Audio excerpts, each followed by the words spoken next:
өнөөдрийн нэвтрүүлэгт Ордаа гэдэг Оросын үзэгчдийн хүсэлтэй. Үзэгчдийн хүсэлтээр юм уу? Тий. Үзэгчд энэ киног 2 3 нөхөр бийцсэн шүү тий. Энэ киног нэг кино шүмжлэлээр оруулаач. 12 оны кино байна. За энэ Ордоо гэсэн энэ кино ер нь хизээний үйл явдлын талаар харуулахыг зорьсон кино юм бэ. Гол агуулга юм гэдгээс яриа хэлээ. За агуулгаас нь эхлэе тий. Энэ кино бол ерөнхийдөө Узбек хаан, Алтан ордны Узбек гэж их том хаан байсан. За энэ хаанаас сураад тэгээд тэрний дараа Тэнибек гэдэг том хүн төр зур хаанчлаад нэг жил эртээ хаанчлаад тэгээд Тэнибек учир битүүлгээр алагдаад тэгээд түүний дүү Жанибек хаан суугаад тэгээд дараа нь Жанибек өгч байгаагаар тэгээд тэр Жанибекийн хүү Бердибек хаан сууж байгаагаар энэ киноны үйл явдал одоо цаг хугацаа хамарж байгаа цаг хугацаа нь ийм байгаа. Хэддүгээр зуун ойролцоогоор хичнээн. За Тэнибек Узбек хаанаас урдаг чинь 1341 он. Тэнибек нас урдаг нь 1342 он. Жанибек нас урдаг нь бол 1357 он. Энэ кинон дэр бол зөвхөн нэг сезон дотор болоод өнгөрсөн юм шигээр ингээ гаргаа харуулсан. 15 жилийн Жанибек хааны хаанчлалыг ингээ нэг жилийн дотор чинь. Тэр чинь нэг өвөл бол гавар бол тэгээ Жанибек өгчөж байгаа шүү дээ кинон дээр бол нэг юм юутай тэгээд энэ үед бол 1347 оны үед Жанибек хааны бие муудаад тэгээд Тайдулла хатан одоо ээж нь Узбек хааны хатан Тайдулла хатан биш Ханум Тайдулла Ханум тэр нь ямар Ханум гэдэг чинь тэргүүн хатан их хатан одоо ирэх барьж байгаа хатан баггүй. Бусдууд нь бол хатан. Энэ бол ханум баггүй. Хатан биш ханум гэж байгаа юм. Тэгээд тэр Тайдуллагийн нүд гарахаа болоод тэгээд Оросын их хам Алексийг одоо Москвагаас урьж авчираад тэгээд нөгөө Тайдулла хатныг имжлэх гэж оролдоод тэгээд тэр нь бүтлгүй болоод нөгөө Алексийг чинь барьж авч шоронд хийгээд тэгжсэн чинь Тайдулла буцаж нүд ороод тэгээд Алекси хамбаг ойтой чих мундаг хүн байна гэд шагнаад буцааж байгаа. Тэгээд буцааж яхад нь нөгөө Жанибекийг хүн алаад, Бердибек нь алаад тэгээ ингээд тэр Бердибекийн дараа чинь нөгөө нэг Алтан ордны хямралын үе эхэлж байгаа ш нөгөө 20 жилийн их хямрал гэдэг нь их бодлон гэдэг нь эхэлж байгаа. Олон хаан солигдоод энэ үе хүртэл одоо Алтан ордны задралын үеийг харуулж байгаа нэг талаасаа нөгөө талаасаа одоо Оросын өмнө алдартай шашны тэргүүн хаан гэдэг бол ийм мундаг идтэй шидтэй хүн байсан гэж харуулж байгаа кино юм шиг байх. Юм шиг байгаа ингэж хэлдэг нь энэ болоод байгаа үйл явдал нь хэдэн онд болоод байгаа нь амар ойлгомжгүй. Яагаад болоод байгаа нь ч ойлгомжгүй. Тэгээд тэн дээр гарч байгаа дөрүүд бол бодит түүхэн дүрээсээ тэс эсрэг ийм дөрүүдийг гаргацснаар л кино жоохон шүүмжил өртгөхөөс аргагүй болгоно л да. Та сая хэлж Алтан ордын задралын үеийг гисэн эд чинь бас дахиад нэлийн урт хугацаанд Оросын тухайн бүс нутагтаа бас нэлийн зангаа тавихгүй бас дахиад хэд хэдэн орд улсууд бол задрах үйл явц цааш нь үргэлжлэнэ. Тэгээ Оросын вант улсууд бол Алтан ордны хараат байдлаас гарах болоогүй л дээ. Одоо Жанибек хаан 1357 оноос орсон. За Уграагуулын байлдан 1480 онд болсон гэхлээр одоо дахиад 120 жилийн асуудал цаана 123 жилийн асуудал цаана бай. Би бол бүр 1552 онд одоо монголчуудын ноёрхлоос гарсан гэж хувьдаа үздэг бүр Догшин хааны үед. Тэгээ ярих юм бол 200 жилийн зай байна. Гэхдээ нөгөө сүр хүчит Алтан орд маань биш болж исэн үе гэдгийг бас харуулж байгаа ухаантай. Тухайн Алтан орд Орос хоёрын харилцааны үед ямар хөөс нөгөө татврын систем хэвээрээ за тэгээд аль хот улсууд дээр нь Монголын дарга нар суудаг хэвээрээ тэр хэвээрээ байсан. Одоо ингээ харахад нөгөө нэг бүү мөргөлийн шинтэй ч юм уу эсвэл баг бурхны буддын шинтэй байсан хүмүүс чинь нэг мэдсэн гинт ингээд исламын шинтэн хаантуудтай болсон Алтан орд хэлж штэ. Нөгөө хэд нь үнэ алдартны орсуудыг дээрлэхэд байгаа юм шиг тийм утгатай байдлаар гинт болоод эхэлсэн л ийм үйл явдал кинонд болчихлоо. Яг хоёулаа кино руугаа очвол шүүмжлэлийн хэлээ зөвөр ер нь бол энэ одоо кинонд гарахгүй байгаа юм л да. Гэхдээ тэр эхлээд гарч байгаа Тэнибек хааны эцэг Үзбек хааны үед бол Алтан орд бол мусульманы шашинд орцгоосон. Тэндээс эхлээд Үзбекүүд гэдэг үндэстэн гүчин гарч байгаа шүү дээ. Яг гэвэл Үзбек хааныгаа дагаад мусульманы шашинд орсон хүмүүс нь Үзбекүүд болоод мусульманы шашинд ороогүй үлдсэн улсууд нь халмаагууд болоод үлдгэсэд буюу халмаагууд нөгөө халим гэдэг нэр чинь сүүлд нь тэндээс үүсэж байгаа. Ингээд хоёр хуваагдсан үе. Тэгвэл одоо жишээлбэл энэ кинонд гарч байгаа Алекси гэдэг хамб одоо бол Алтан ордны хааны дотны нөхөр Мамай ноёны бүр найз ийм хүн баггүй. Яг гэвэл тэр үеийн Оросын үнэ алдартны шашин болвол одоо Алтан ордны ноёрхлын одоо үнийн чухал ботом байсан. Гэхүүд яг гэвэл Оросыг эзэлж аваад ноёрхлоо тогтоонгуудаа Алтан ордны хаад өргөлөн монголчууд бол яасан бэ гэхээр сүм хийдэг албан тураас чөлөөлсөн. Яг тэгвэл Монгол тэр үеийн монгол хүний сэтгэлгээнд сүм хийд гэдэг чинь орон нутгийн бөө байхгүй. Жишээд бөө татварлан гэж юу гэдэг. Айгүй бол хараал хийж чаддаг. Тийм учраас лам нарын ингээд татвараас чөлөөлөлт ганцхан үүрэгтэй цаашаа хааны төлөө мөрөөлүүлж чинь шүү гэдэг. Тийм учраас бүтэн сая өдөр болгоно нөгөө үнэ алдартны шашныхаа одоо шав нарыг сүм хийд дээр авчираад номоо уншихтаа одоо эзэн Чингис хаан төмтөм наслаг гэдэг ч юм уу те Бат хаан төмтөм наслаг гэдэг ч юм уу ийм байдлаар ханддаг юм байсан байгаа. Одоо энэ кинонд гарч байгаа гол дүр болох Жанбек хаан. Энэ кинонд бол нэг тийм тэнэг мангу одоо солиотой юм шиг нэг нөхөр болгоод дүрсэлцэн л байгаа юм л да. Тэгтэл тэр хүний чинь Оросын түүхэн судруудад нь Добрый царь Жанбек гэж бичүүлдээсэн байгаа байхгүй. Сайн хаан гэж. Тэгээд сайн хаан гэж бичүүлдээсэн болохоор Оросууд энэ хүн сайн л байсан гэж таарах гэдэг шүү дээ тий. Тэрнээс биш муу байсан бол муу хаан гэж бичнэ үстэй. Тэгэхээр зэрэг тэр үеийн Орос Алтан орд хоёрын хоорондын харилцааг үл тэгж харах хэрэгтэй.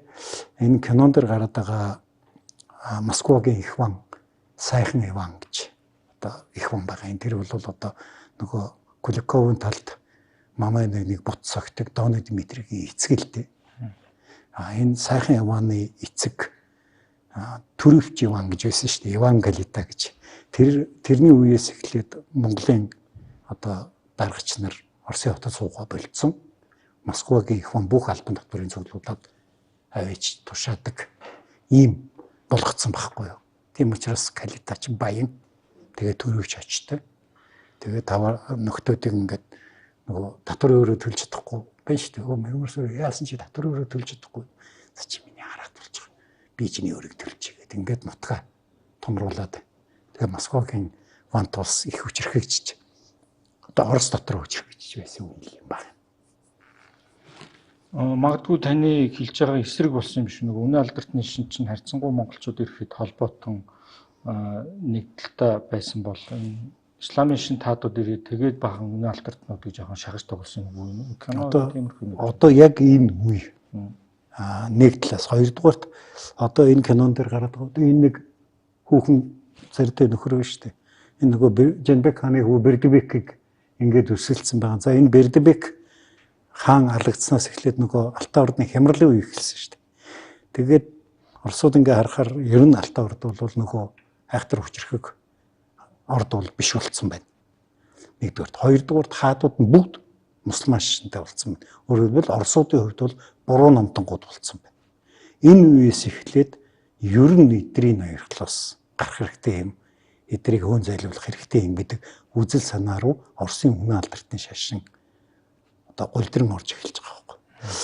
Одоо жишээлбэл одоо 14 дугаар зууны ихэнх хагас үеийн Оросын одоо түүх бичлэгүүд байна шүү дээ, цаглуурууд. Тэр чинь дандаа нөгөө сүмийн ламнар бичдэг шүү дээ. Ер нь энгийн хүн бичсэн бараг байхгүй сүмийн ламнар л тэргээ бичдэг хөдөлдөг байсан. Тэгээ тэр цаглууруудыг унших юм бол одоо судалгаа хийсэн хүмүүсийн зохиолуудыг уншиж байхад бол бид нэр үгүй ер нь ингээ 14 дугаар зууны дунд үе хүртэл бол Монголын одоо ноёрхлын тухай муу үг ерөөсөө ярихгүй. Энэ бол эхэндээ нөгөө эзлэгж яхад бол энэ бол бурхны гис гэл. Одоо ингээд энийг хүлээж аваад тэсгээс өөр арга зам байхгүй. Яг л бид нар зөндөө их нүгэл үлдээд тэгээ бурхан биднэрт гисгэл болгож энэ хүмүүсийг явуулсан байна гэж тайлбарлаад. Тэгээ дараа нь ингээд Алтан ордны хаан одоо Түмбүм наслаг одоо энэ сайн хаан Жанибек, сайн хаан Бат. Ер нь Алтан ордны түүхэнд хоёр хаан, нэг сайн хаан гэж орсод бичиж байгаа шүү дээ. Нэг нь Бат. Батыг бол бүр монголоор нь бичиж сайн хаан гэж.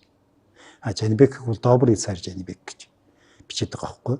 Тэгээд тийм харилцаатай байж яснаа 14-р зууны 2-р хагасаас эхлээд тэр судар бичгүүдэд, цаглуур бичгүүдэд ер нь одоо ингээ буруу намтангууд энэ хотыг ингэж эзлэн дүүгээсэн, тэр хотыг тэгсэн, эднийг хөөн зайлуулах ёстой гэсэн үг айсууд гарч эхэлж байгаа. Энэ нь нэг талаас орд өөрөө суларцсан, нөгөө талаас мусульман шашинд орсон учраас үнэн алдартны шашинтнуудын хувьд бол буруу намтангууд болоод хувирчиж байгаа байхгүй.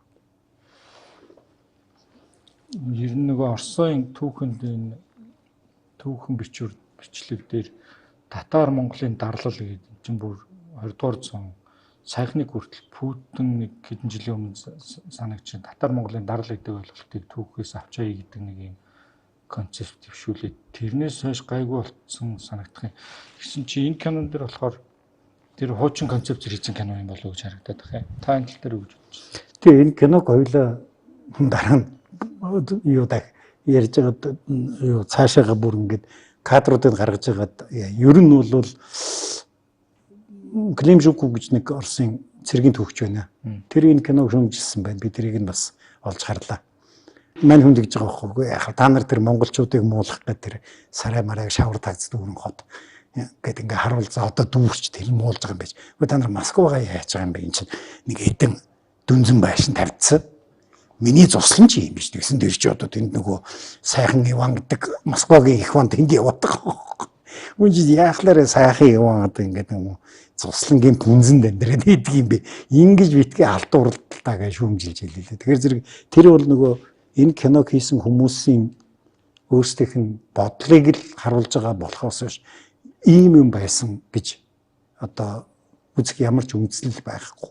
Түүхэн хувьд худлаа ийм зүйл байхгүй. Тэр байтугай эдгээр чинь анх түүхэн зөвлөх аваад түүхэн зөвлөх нь өөрөө татгалцсан байна шүү дээ. Би энэ бол түүгээс гайчиж чинь би ийм кино зөвлөх хийхгүйгээ татгалзаад тэгээд энэ киног одоо хэн зөвлөсөн гэсэн чинь үнэн алдартны шашны шинжлэх ухааны төв одоо зөвлөсөн гэж байгаа байхгүй. За тэр бол яг үү хамт мамбыга мундагл гэж харуулах зөвлөгөө хийсэн баг л та. Тэрнээс биш үгүй хөөе эн чинь энэ Алтан ордын Сарай Бат гэдэг хот чинь ийм хот байгаагүй юм шүү. Энд тэр гэж зөвлөөгүй л баг. Тааш тийм бах ингээд үдсэн л тэгээд Достоевскийн нэг тийм христийн шашны үзэл концепцийг тэр чигтэн суулгацсан юм шиг л үнэн алдартны шим бол хамгийн гэгийн хүнлэг ариун зураг тэр одоо хамбын бие авч явж байгаа байдал энэ тэр нь илүү гол болохоос тэр ордгээр нэрлэлсэн л их сонир санагдаад байгаа. Ер нь энэ кино өөрөө яг хэрэг монголчуудтай холбогдож байгаа. Бараг киноны сцены 60-70% нь орсуудын тухай юм биш. Гэхдээ яг тэр одоо юу л да тэр Тайдулла хатан сохроод тэгээд тэрийг нь их хан Балекси ирж имчилсэн гэдэг нь бол Оросын цаглуур бичгийн ганцхан дээр нь л гардаг. Бусад цаглуур бичгэн дээр тийм юм байхгүй. Тэгэхээр тэр бол үнэн эсэх нь эргэлзээтэй тий. Хэрвээ одоо үнэхээр Москвагийн хан яваад Алтан ордны хатан ээжийг хараа оруулаад одоо тэр чинь ингээд юу хийж штэ тий. Ид чидийг үзүүлж штэ тий. Тэгсэн бол Оросын бүх цаглуур бичгүүд бүгд хастай тэгсэн гэл бичих ёстой штэ. Тэгээ бичээгүй байхыг бодоход тэр бол үндэслэлтэй хэсэг нь туйлын эргэлзээтэй. Хоёрдугаарт тийм бол одоо ядахны араб их сурвалжууд дээр бас нэг тэмдэглэх ёстой тий. Ингээд Тайдулла гэдэг чинь их Узбек хааны хатан их хатан штэ. Энэ хүн бол зөвхөн тэр нэг Сарай Бат гэдэг хотод эзэгнээд байсан нөхөр шиг энэ хүн бол тэр үедээ одоо бүүмэд зүүн тийш 1000 км, баруун тийш 1000 км Тайдулла хатны эрх мэдлэлтэй байсан үе баг. Тэгэхэд арабууд тэр тухай бичсэн штэ. Тэр бичээгүй л байгаа. Тэр бол жоохон түүхэн эргэлзээтэй домгийг аваад яцсан яг энэ кино би түүхэн кино юмаа гэж өөрснөө одоо тэгж гаргаагүй л болно. Зүгээр нэг байдаг нэг тийм фантаз кино байдаг шүү дээ тий. Тэгээ фантаз кино яг шаш намагдсан фантаз кино. Гэт өнгөрчгөр байгаа. Гэтэл эдгээр чинь нэгдүгээр түүхэн кино гэдээ харуулчихсан. Хоёрдугаарт тэр Алтан ордын монголчуудыг бол ер нь юу юм бэ одоо? Бахан боомжууд л нэг газар цуглараа суудсан л тэгээд тэр хоол идэж мэдж байгаа энэ төр тий. Юу ярьж байгаа юм бэ? Евразийн талыг эзэгдсэн улсын одоо хаадууд шүү дээ. Ч худаг байгаа үсттэй ирэх биш. Маха ламараа зулгаагаад байх юм. Тэ? Бүр тэгж ингэж нөгөө юу байхгүй. Тэгж одоо юу гэхэндээ энэ кино хийсэн хүмүүсийн уран фантаз л гэх үтэй.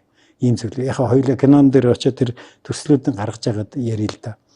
Ийм зүйл хийсэн учраас тэгээд энийг ярихгүй бол болохгүй бас нэг сэдв болчиход байгаа. Энэ киног хийхин тулд тэнд нэг Сарай Батуу гэдэг хотыг би нэг баахан шавар тагзаа гэдээ яриад шүү дээ. Нэг тийм барьцсан юм бэл. Тэгээд тэрийг үзэсгэлэн болгоход төлөвлөсөн юм бэл. Тэндээ одоо юу? Тий.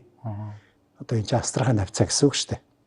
Тэгээд тэнд очисон хүн болгон Сарай Батуу гэдэг ийм хот байсан юм байна гэж ойлгож яваад байгаа байхгүй. Гэхдээ бүүн мэдээ хоёулаа 2024 оны Улаанбаатар гэдэг ингээд бахан гэр хороол барьчихлаа. Тэ? Тэгээ одоо 2300 онд хүмүүс ирэл.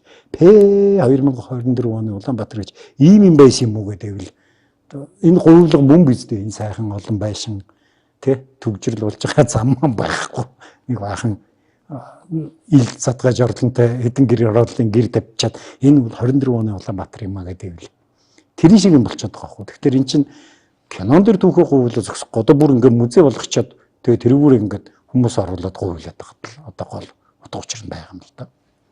Өмнөх дугаар дээр нөгөө Төмөр хааны талаар подкаст дээр төрөгдсөн монголчууд гэдэг. Тэгэхээр чин энэ Узбек хаанаас хойш ирэн тэгээд Алтан орд төрөгжөөд эхэлж байна. Зүгээр исламчсан юм уу? Монгол хэлтэй за наадах чи бол судалгаагаар тогтооход их хэцүү. За исламцсан бол ойлгомжтой. Өмнө нь ч гэсэн яг үдэ Барханаас гэлээд исламын шашин, мусульман шашинтай хүмүүс бол байсан шүү дээ. Хаадууд дотор. Тэгэхдээ Бархан бол ингээ яваад али хөөе та нар бүгдээр шашинд оргээд бүгдийг хүчин диж яваагүй. Орхон ороод орохгүй тэгэл байцгааж ийсгүй гэхгүй. Узбек хааны үеэс эхлээд орохгүй бол чамаг одоо цаазланч гэдэг юм уу? Ийм асуудал үүссэн.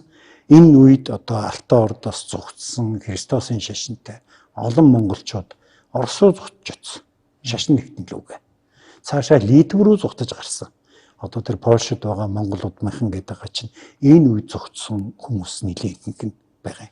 Оросод байгаа тэр хоёулаа монгол татар гаралтай Оросын язгууртнууд гэдэг нэг дугаар хийсэн штэ. Тэрэн дотор ирж байгаа Алтан ордноос зугтаж ирсэн гэдэг байгаа. Тэр улсууд чинь бүгд одоо энэ шашин солигдсонтой холбоотой. Тэгээ би бол Христосын шашнаа солихгүй. За одоо ингээ Узбек хаанд албахаач болохгүй болсон юм байна. За тэгвэл одоо Христосын шашинтай Оросын их хонд очиж албахаа гэж тийшээгээ нүүж очсон ийм хүмүүс байхгүй. Тэгэхээр зэрэг энэ ингээ харахад бол нэг тийм зүгээр нэг хаан мусульман шашинд орцсон хэрэг юм шиг харагдаж байгаа боловч үнэн хэрэг дээрээ тэр улсын дотор чинь асар том юухан задрал хагарал явж байна гэсэн үг байхгүй. Тэгээ энэ үеэс эхлээд Москвагийн хантуулж хүчрхэгдсэн ягаад гэвэл өөрийн морин зэрэгтэй болчихж шүү дээ. Тэ? Тэгээ монголчуудын эсрэг байлдсан ч болохоор ийм болж эхэлсэн. Өмнө нь бол нөгөө морин зэрэг нь байхгүй чинь Монгол морин зэрэг дайраад ирэхээр нөгөө мөөргийн явган зэргүүд нь тэгэл ядуулал зугатаадаг байсан бол одоо бол морин зэрэгтэй болоод авч байгаа. За кинороо орын киноны эхний явдал чинь нөгөө Ромын папын хоёр төлөөлөгч католик шашны хоёр лам Тэнэбек хаан дээр ирээд тэгээд доромжлуулж гараад тэгээ гудамжинд нэг хэд хоногийг өнгөрүүлж байгаа гэхээр эхэлдэг санагдаж. Энэ хэсэг штэ. За одоо яамарч юм те. Тэгээ нэрэ босгон дээгүүр гიშгэж болохгүй шүү гэдэг. Мөлхөөл Тэгээ чи энэ одоо нэг Ромын Папламын илч. За. Ромын Папламын илч гэдэг бол хамгийн доотлолтой кардинал юм уу? Ийм албан тушаалтай хүн байх хэрэгтэй. Энэ саяын нөхөр аль сүмийн бадарчин юм уу? Өмсөн зүйлснээсээ гэлээд. Ийм Ромын Папламын илч гэж юу байх вэ? Тэр байтугай Монголын нутагт ирж ирсэн Гийом де Рубрукийн одоо ном биш үү? Тэрэн дээр Рубрук ч бичээд байгаа шүү дээ. Би ингээд одоо Батхаанд баралгах болоод хувцас сольж очих. Магадгүй 80 замд явж байхдаа бол нэг иймэрхүү хувцастай байсан байж болно тий. Хаанд баралгах чинь тэр чинь нөгөө ёслынхон хувцсыг өмсөж орох хэрэгтэй шүү дээ. Өөрийгөө доромжилж болно чи Паблама доромжилж болохгүй шүү дээ. Ийм илч ороод ирэх юм бол Монголын хаан юу гэж бодох вэ? Хөөе нийцэн гэж бас нэг ийм норхоо гуйлагч байгаадаа л гэж бодсон шүү дээ. Тэгээд бас их марзын юмнууд энэ дээр ярьж байгаа энэ киног за одоо тэр энэ одоо Алтан ордын хаад шүү дээ. KFC л идэж байгаа шүү дээ. Ингээм мөчөр нэрээд орчих юу. Чи тэр үеийн язгууртан. Тэр үеийн язгууртан гэдэг чинь. За яг хөө ингэж хансан одоо хадууны толгой юм шүү. Үхэр ч юм уу.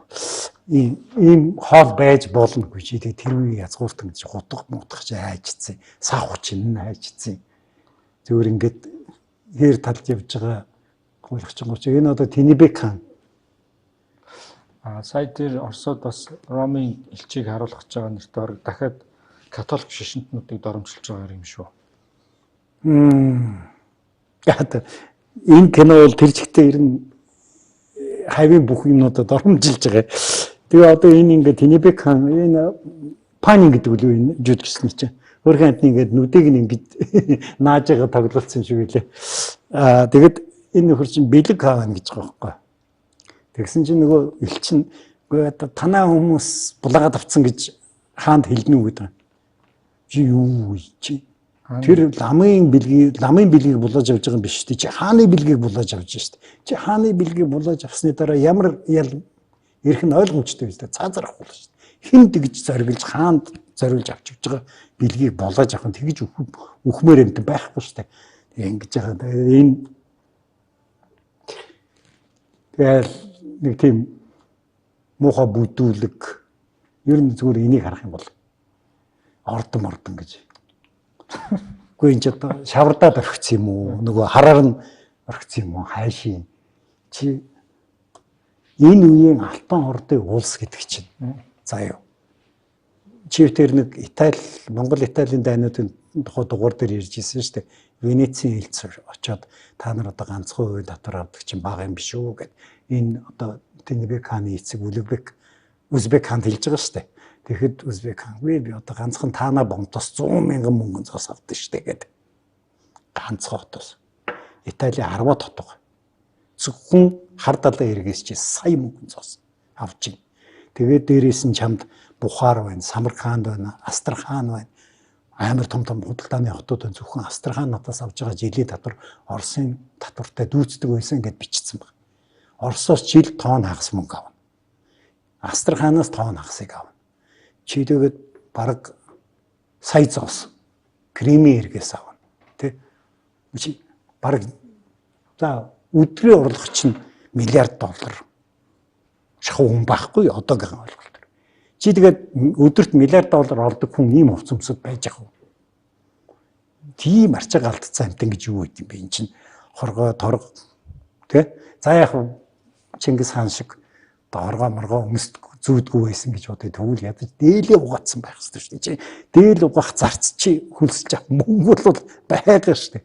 Үгүй чи энэ хан ман дээр нэг аятайхан паалантай хээ оортой юм наачиж болно шүү дээ. Ингээд дотоо хайчихсан. Ханууны мөнгө хөрөг байхгүй. Юу $12 сая хийсэн гэнэ. Аваа мөнгөөр ийжээ те. Яг зарим сценаар нь маш их мөнгө нь кинонд биш явцсан байхад гэж би бодогдсон. Тэрнээс чи тийм их мөнгө зарчаад ийм гачин шавар тагц шиг юм хийчихэд тэгээд энийг Алтан ордын хааны ордон за бүр ядарсан үеийн хан байсан болж яах вэ? Энд ч Алтан ордын хамгийн том тэлэлтийн үе шүү дээ. Тинибек хаан католик шишнтүүдэд тийм дургуутс чамддаг хүн байсан мөг юм уу? Яг эрдэмтдийн судалгаагаар бол Тинибекийг Франкфурттай холбогдох сонирхолтой, Ромын Павловтай харьцах сонирхолтой байсан гэж яадаг. Гэхдээ энэ бол тэр хүний шашны хандлага гэхээсээ геополитикийн сонирхол нь. Яг гэвэл энэ үнэ алдартны одоо нэг Оросын хараат вант улсууд тэрний цаан чинь их Литвийн вант улс гэдэг нэг өчрхөг улс гарч ирээд тэгээд тэрний эсрэг одоо юу нэ Франкуудыг ашиглах. Тэгээд яг гэвэл Франк тэр үед чинь Европын чинь Литв руу загалмайтны хаяндаа маян та хийдэг байсан үе байхгүй. Тийм сонирхол байсан. Тэрнээс биш чи одоо ингээд Ромын Паблам илчтэй зөв усаар харьцаад сэлэм мэлэм суглаад их балатчих. Дипломат ёс уламжил юмам мэд хүн байхгүй Тинебек чинь их Узбек хааны том хүү аавынхаа дэргэд өчнөө олон жил хүмүүжсэн цэргийн жанжнаа улс төр дипломатын тухай бүрэн ойлголттой хүн байхгүй.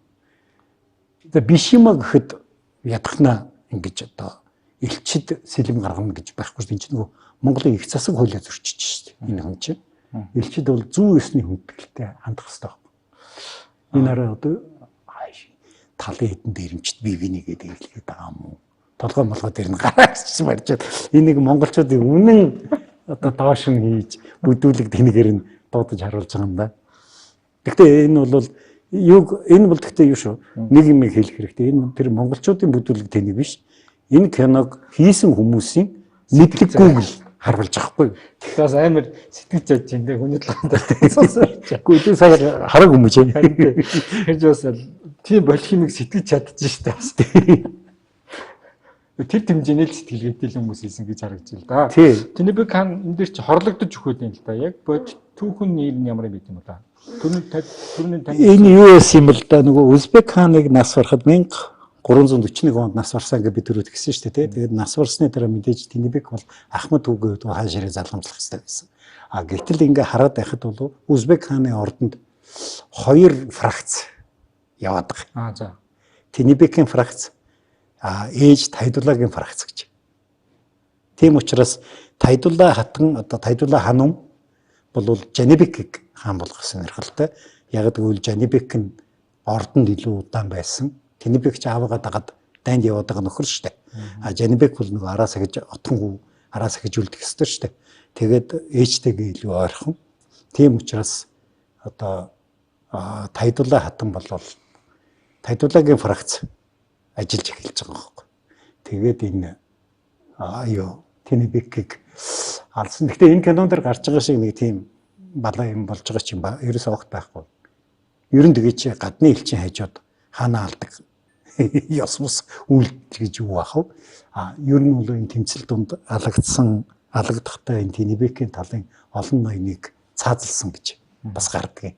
Тэгэхээр зэрэг ингээ 2 фракцын тэмцэл явж байгаад Тинебекийн фракц ялагдаад Жанибек буюу Тайдулла хатны фракц гарч ирж яасан. Тэгээд тэр энийг алагдаад Жанибек нь хаан суусны дараа хинд Тайдулла хатанд ээжтэй Жанибек чинь Хардангисын хотуудын орлогыг дээрээс нь Оросын Тула хотын орлогыг өгсөн гэж.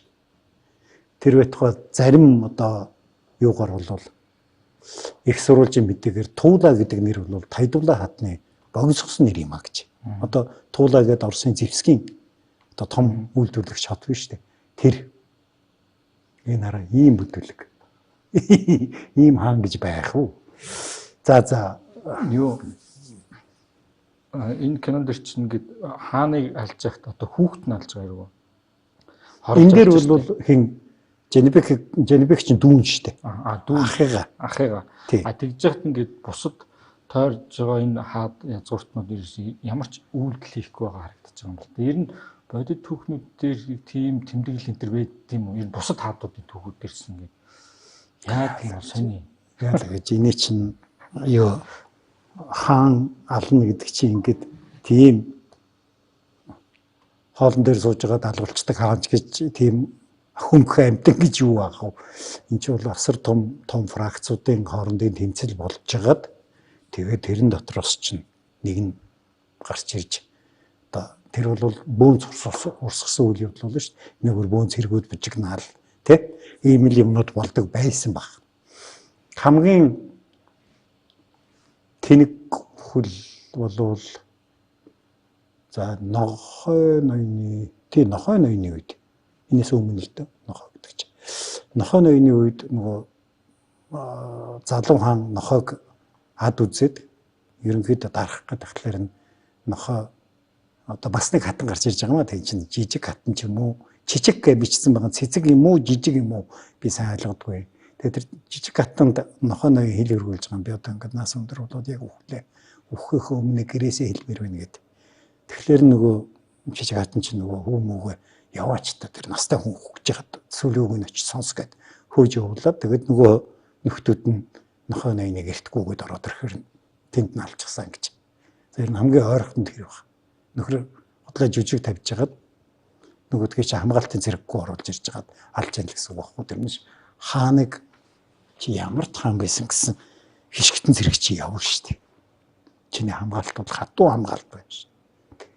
Тийм болохоор энэ кино бол зүгээр л одоо юу гэх юм дээ жоохон доромжилж харуулж байгаа л ийм юм байгаа юм л да. Та нөгөө Сарай хотыг харуулсан дүрслэлүүд, Москва хотыг харуулсан дүрслэлүүдийг харуулаач үзэж. За тийм би нара тэр байшин яац чи. Гэхдээ яг вэ скиц цагууруу магадгүй Сарай хотын одоо захын хороол ийм байсан байж магадгүй. Энэ хотын ядуучууд амьдардаг хороол байж бол гэж энэ араа хаалга үүд байхгүй тэнд нэг цуухны амнаас нэг хүн цугуугаад байгаа ч юм хаашийн. Тэгээ энийг ингээд энэ чигт нэг юм шаврын бариад тэгэд энийг одоо ингээд Сарай хот гэд үлдээсэн байгаа. Эн чинь ойрхот орнотын нэг тийм шавар хотууд дээр нь исламын шашны ийм хот байсан гэж харагдаад байна. Ер нь яг одоо бодит хотын хэмжээ далайз тэгээд хүн амын тооч гэдэг юм уу эсвэл байгууламжууд нь юм ямар хэн байсан. Түүгэнд үлдсэн юм гэдэг. Гэхдээ Сарай хотыг бол олон удаа малтсан. Хамгийн сүүлд эн чи 90-ад оны ихүү үед яг тэр бүр чинь нөгөө Газпромын шугам явах болоод тэгээ Газпромоос мөнгөний гаргаж аваад хамгийн том малтлага тэгээд хийсэн юм шиг үлээ. Тэгээ одоо тэрийг ингээ юу яагаад тэрийг малтсан эрдэмтдийн бичсэн зүйл энэ тэрийг харж яхад нэг захаас нөгөө зах хүртэл 6 цаг явдаг хот гэж байгаа юм. 36 км уртад тооцоолсон бил. Чи өнөөгөө Улаанбаатар шүү дээ. Уртаараа тий. Одоо мэдхгүй Баянзүрхийн товчоноос 22-ын товчоо хүртэл ийм зайд байрлсан. Гэхдээ 14-р зууны хот гэж хэлсэн. Тэгээд тэнд малтаж ухаж яг тийм том хот байсан гэхлээр нэгдүгээр Сарай хот хан хэрэм байхгүй. Хан хэрэмгүй. Тий. Үгүй хан хэрэмээр яах юм. Эргэн тойрон 2500 км-т чамтай байлдах байтугай чам руу муухай арах зүрхтэй амт байхгүй шүү дээ. Тэр үед хан хэрэм байхгүй. Тэгээд ингээд нөгөө жоохон язгууртан хүн байвал их том хашаандан гэж ийм тийм хашаа байшингууд их олдож байгаа. Их тийм том хашаатай, тэрэн дотроо цэцэрлэгтэй, голтой, нууртай, тэгээд ийм байшинтай. Нууртай. Тийм жижигхэн нуур цөөрөм хийцэн тийм одоо юутай тийм байрнууд их олдож ийн гэж байгаа. Байрнууд нь халаалттай. Гэхдээ халаалт нь усан биш. Ууран халаалттай. Гэдг нь нөгөө халаалттай хоолойнууд олдож байгаа. Тэр нь ингээд керамик эмальтай. Голороо. Одоогийн бидний нөгөө усны турба шавар керамик эмаль турбагаар ингээд байшин лугаа хийцэн. Тэгээд тэр нь доошоо очиод ууран зүх одоо халаалтын зүгтэй холбоотой. Тийм өөрийн халаалтын системтэй олон нийтийн байнтай одоо халуун усны газартай тэр нь эмэгтэй хүнийг эрэгтэй хүнийг гэж хуваагдсан. Эмэгтэй эрэгтэйг нь ягаад ялгсан гэхлээр нөгөө дэрий ч одоо юу гэдэг вүлээ мусульманчууд би одоо марстай хамаам гэдэг вүлээ тэр нөгөө халуун усны газрыг тэр нь ингээд яг хоёр хуваагдсан. Тэгээ нэг талаас нь эмэгтэй хүний эмгэнүүд гараад эмэг бүжнүүд гараад байна гэж байгаа юм. Тэгэхээр энэ бол эмэгтэй хүний хэсэг нь, энэ бол эрэгтэй хүний хэсэг нь гэдэг. Тийм одоо нийтийн халуун усны газартай. Тэгээд тэр хааны ордон биш шүү. Зүгээр нэг баян язгууртны гэр болтой тэр байрыг ингээд яаж яхад ханын чимгэлдэг байсан шавар керамик тэр нь ингээд эмаалн дээрээ айгуу гоё хээтэй алтдсан хээтэй ийм бид ноён чинь тийм гэрт амьдарч яхад энэ хаан одоо яатсан бэ? Баахан шавар ам дотор амьдраад тийм юу байх юм бэ? Ром хотоос бол дутхгүй зохион байгуулалт дэд бүтц архитектортой байсан. Тийм. Эртний Ромоос. Тийм нэгдсэн ийм одоо халаалтын сүлжээтэй нэгдсэн гудамжны тогтолцоотой тэгээд ингээ хашаа болгоно өөрийн цэцэрлэгтэй тэнд чинь нөгөө жимсний модны юм үлдэгдэл энэ төр олоод шүү дээ. Тэгээд боолууд амьдэрдэг одоо боол юм уу засцгаар нь амьдэрдэг өрөө энэ төр бол нэг 35-аас 40 м квадрат талбайтай дотроо нэг юм зуухтай тийм өрөө тэгээд тэрийг үл энэ зарц боолуудын амьдэрдэг байсан өрөө байна гэдэг байгаа байхгүй.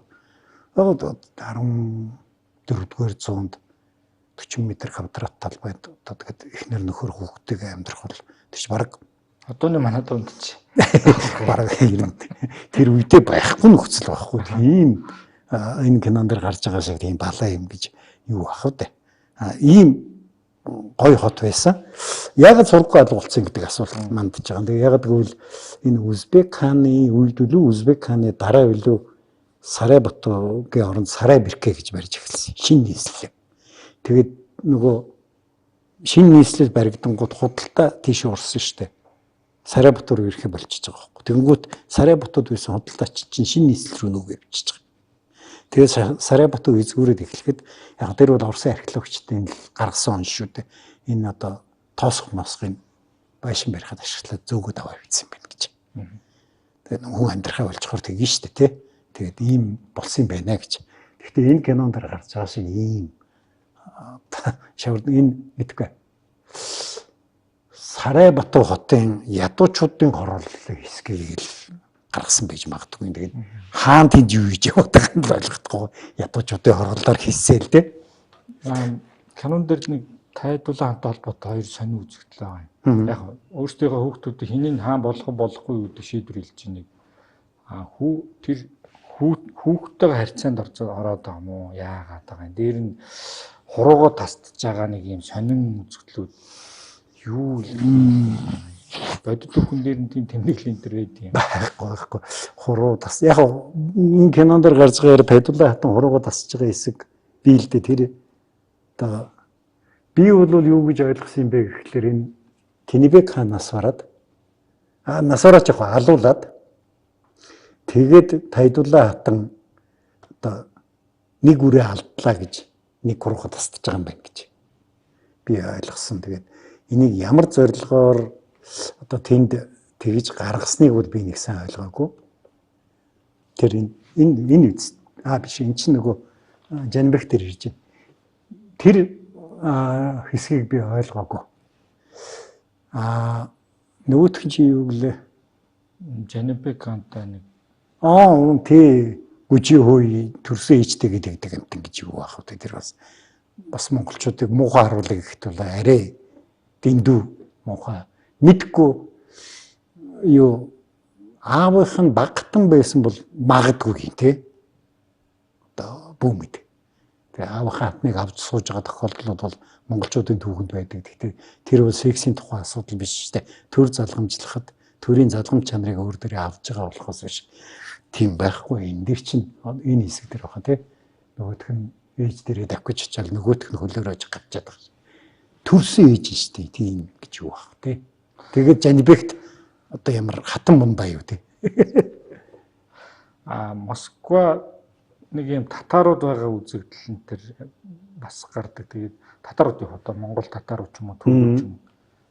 Москва тийм өөр үндэстнүүд байсан юм бид юм түүхэн баримт нотлогоо. Энэ нөгөө Алтай ордын элч ирж штэ. Тэгээд тэнд цаана Москвад байгаа татарууд байгаад байгаа үст. Тэгээд энэ одоо нөгөө сайхан Иван гэдэг хаан. Энэ үйл явдал болж байгаа үед 16 настай байх хэвээр. Чи 16 настай хүн гэж бодож байгаа. За тэр энэ одоо Москвад ямар татар байх юм бэ? Энд байхгүй. Ер нь Оросын нутагт татарын хаант улс хизээ үүссэн гэхэлэр 1444-5 оны үед Казаны хаан болсон Улуу Мухаммед 2 дугаар Василий ухаас Огор Василий хааны зэргийг буцахад тэгээд одоогийн Ерзан хот шүү дээ. Ерзан хотын зүүн хойшоогоо нутаг тасалж Касимын хаан тулс гэж байгуулсан. Тэр нь одоо Оросын нутагт байсан одоо татарууд юм да. Энэ бол энэ үйл явдлаас чинь 100 жилийн дараа болох үйл явдал. За та яг энэ үйл явдлыг сая тайлбарлуул. Энэ одоо нөгөө хэн ирээд татарын одоо элч Алтан урдын элч ирээд сайхан Иван хаанд одоо ингээд тайдварлаа хатан цохорцоо. Чи одоо энэ Алексей хамбыг явуулаа гэж одоо зарлиг авчирч байгаа үйл явдал. Энэ дээр нэг төр зогсооч. За хоёул 16 настай сайхан Иван багайсан захалтай. Энэ одоо ер нь 50 дэх хувийн дөрв зураг байгаа юм шүү дээ. Эн чинь 1326 онд төрсэн хүн шүү дээ. Үйл явдал 1300 за 50 он хавцаа болсон бай гэж бодъё. За 24-тэй. 24-тэй юм байх. Хоёрдугаарт энэ татар элчийг хараа. Гуйлагчны малгай өмссөн юм ааш. Чи Алтан ордын элч шүү дээ. Чи өөрөө баялаар хүн байж болно те. Чи хааныхаа нэрийг ингэж буцралж болохгүй шүү дээ. Нэг дөрвөн арсны өөдсөн гэд хооронд нь холбож хагаад толгойн дээр угалчихсан. Алтан ордын хааны элч гэдэг чинь ядаж дуулга өмсөх юм бол алтадсан дуулгатай. Дор хаяж энэ хүн чинь за мянганы ноён юм уу? Их доошоо буухад 100 тонн юм байна шүү дээ. Тэ элч болж ирж байгаа хүн гэдэг бол. Ерөн зүгээр түүхэн тэмдэглэгдсэн элчнэр бол дандаа хааны хамаатнууд ирж байгаа шүү дээ. Чулкан гэдэг одоо твээс чатагдсан татар элч гэдэг байгаа чинь одоо тэр үеийн хааны үеэлд өчлөө. Үжидэд хааны үеэлд ийм хувцастай энэ одоо бөмбөг юм дээлмэлийн хараа. Тэ? Тэгээ хүзүүндээ нэг бас нэг гэргээ шиг юм зүүцсэн байгаамаа. Ийм тавааршд гэргээ өгөхгүй шүү дээ юм. Энэ нөхөрт та салавч шагнал явуулах байсан баг. Энийг чи 12 сая долларын төсөвтэй гэнэ гэж байгаа бол ядаж энэ үний хувцсыг нэг жоохон арай аятайхнаар хийчих болно шүү дээ. Василий Чаус нөгөө монголчууд дээрлэх үсээр ингээ хурдан өгтөлцсөн байсан.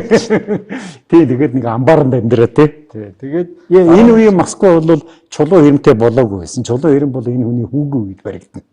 Тэгвэл Москва бол томоохон модон хэрэмтэй, чулуун сүмтэй одоо энэ үеийн Москва гэж ярих юм бол.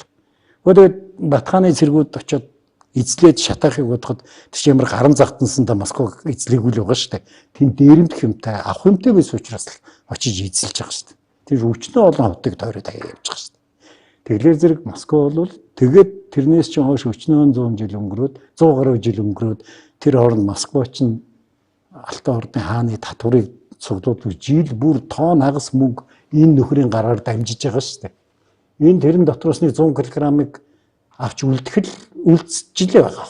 Үгүй тэгээд түгэж нэг хот мотоо нэг аятайхан барьж л да. Баахан бүнзэн дунд ингээд хүмүүсийг амьдруулад ингэж болохгүй л дээ. Энэ Жуку түүхчийн уурлаад байгаа нь бас зүв байхгүй. Та нар тэр татаруудад оромжлуулж Москва хөлтийн ингээд оромжлуулад өөрсдөө оромжлуулад.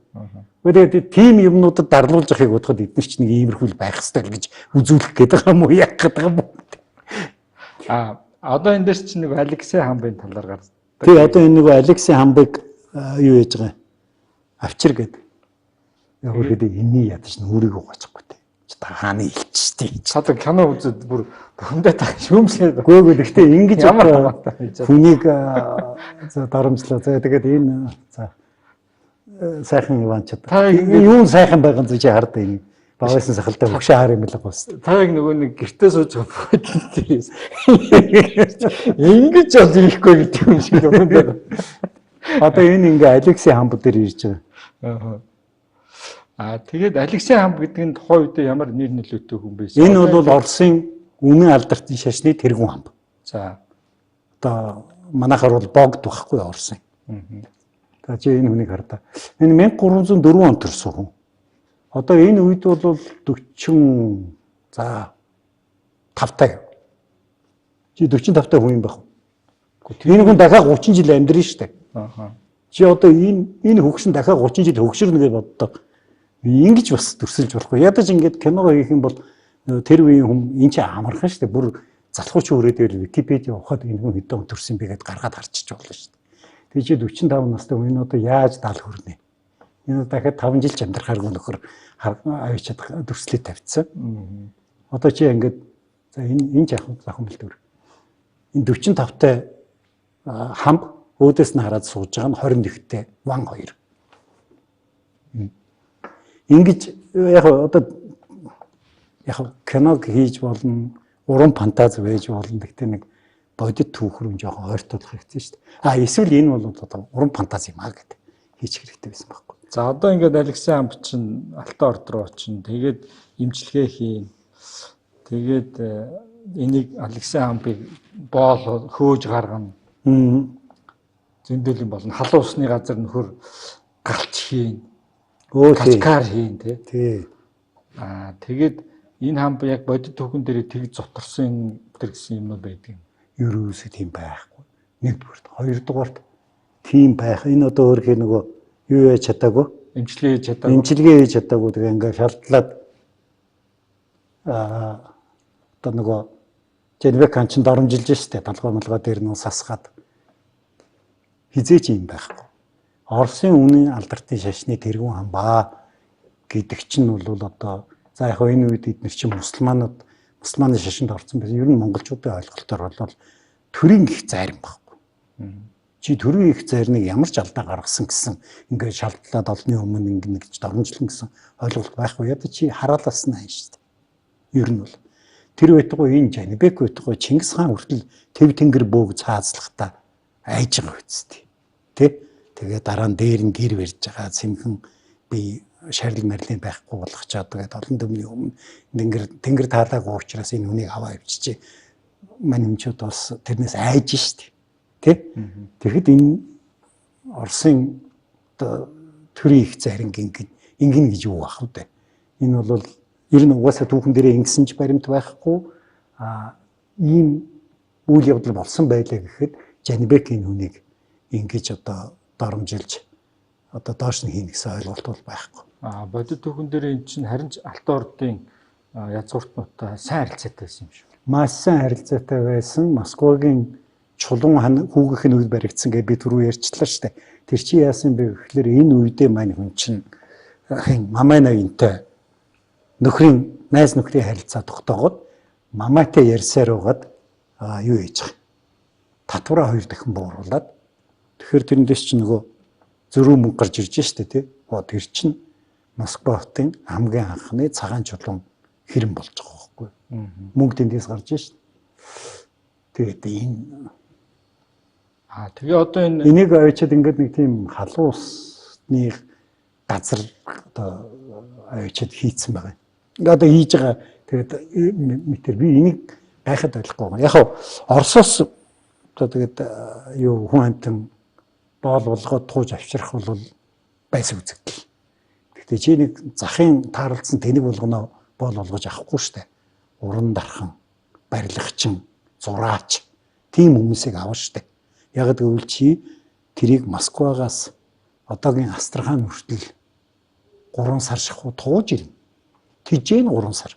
Тэгвэл замдаа өлсөд өчвөл туухан хэрэггүй штэ.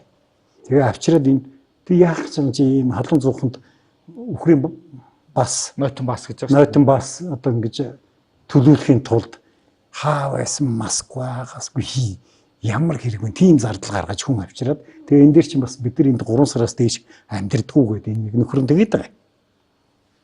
Одоо нэг тийм 14-р зууны Освенц юм муу хайши. Гүнжи тэгээд баахан зардал гаргаж тууж авчирснаа нэг 100-нд үхрийн бас шидүүлж байгаад 3 сарын дотор алчаад тэгээ дараагийнхын дугад тэр яатсан ч мөнгө гэж тийм энэ бол бүр хитрхи юу байсан баг. Зүгээр яг энэ үед бол ийм хамаам гэдэг тэр халуун усны газар байсан гэж би ярьсан шүү дээ. Тэгээ тэрний олдврыг үүсгэхэд бол нүүрс төлж байгаа юм байна гэж байгаа байхгүй яг.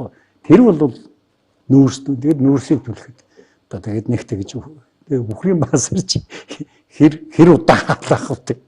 Яг нэг айлын 100 халааж болно чи хамаам халаана гэдэг чинь тийм тоглоом биш шүү дээ. Энд дэр чинь бас нэг үзэгдэл нөгөө тэрэгтэй орсуудыг тэнцүүлж ядж байгаа шүү дээ. Тэрэгний дугуунаас өндөр гарснуудын өндөр орсуудыг цааслаад байгаа. Тэр бас хэр бодтой түүхэн бол. Тэр нөгөө нэг нуус тавчаан дээр байсан тэрэгний дугуйтай тэнцвэрч чадсан гэдэг юмыг л авч юу яаж байгаа одоо харуулж байгаа ухаантай юм бол одоо би дөрөв чамд хэлсэн шүү дээ. 3 сар дууж авчирчаад эренгүүтэн тэрэгний дугуйтай тэнцвэрлж байгаа тэгэхэд хядмаар байвал тэнд нь ядчихна үстэй. 3 сар тижээж явах юм хэрэгтэй дээ. Энэ бол зүгээр л эдрэг нөгөө ийм муухай махчин одоо тийм харгас ийм хүмүүс байсан л гэж харуулах гэж энэ кинон дэр зохиол болгосон байгаа. Жанибек Кан ч одоо тэгээрээс Тайдулла ханамыг л хормойтсон нэг тийм өчүүг хаан байсан юм. Одоо энэ дээрс тэгжл гарч нэг ил Джеймс Идэл орд тойроолно. Гүү жирэмсэн юм явах газраас цааш явж үзээгүй байдлаар дүрслээд байна. Жанибек гэдэг бол яхав мэдээж хэрэг ээж одоо Тайдулла ханамын буянгаар хаан ширийн суусан хүн. Ээжтэй бол маш их сайн байсан. Одоо зүйл үрээр ивэн тэтгэдэг байсан. Гэхдээ энэ кинонд гарч байгаа шиг нэг хоол идсэн хоосон инээсэн тэнэг хүн өрөөсөө байгаагүй. Энэ чи их алдартай зэргийн жанжаа. Тэр олон жил Илхан тулстай Азербайджаныг булаацлсан шүү дээ. Алтан ордын түүх бол 1362 оноос 1262 оноос эхлээд 100 жил Азербайджаныг булаацлж байгаа шүү дээ Илхаттай. Энэ Жанибек хаан чинь Азербайджаныг буцааж авсан хүн шүү дээ. Одоогийн Тебриз хот, Ираны Тебриз хот, тийч Азербайджан том худалдааны хот байсан. Тэрнийг эзлээд тэгээд тэр дайнаас буцаж явж байгаад би энэ өвдсөн гэж одоо түүхэн дээр дурддаг байхгүй. Гэхдээ тийм шархмархч биш зүгээр л. Тэгэхээр энэ хүн бол хэд хэдэн удаагийн амжилттай дайн хийсэн зүгээр нэг тийм марзан гар огт биш. Энэ бол сайн цэргийн жанж. Одоо энэ дээр их буу гараад байгаа. Одоо энэ их буугаар бодоод.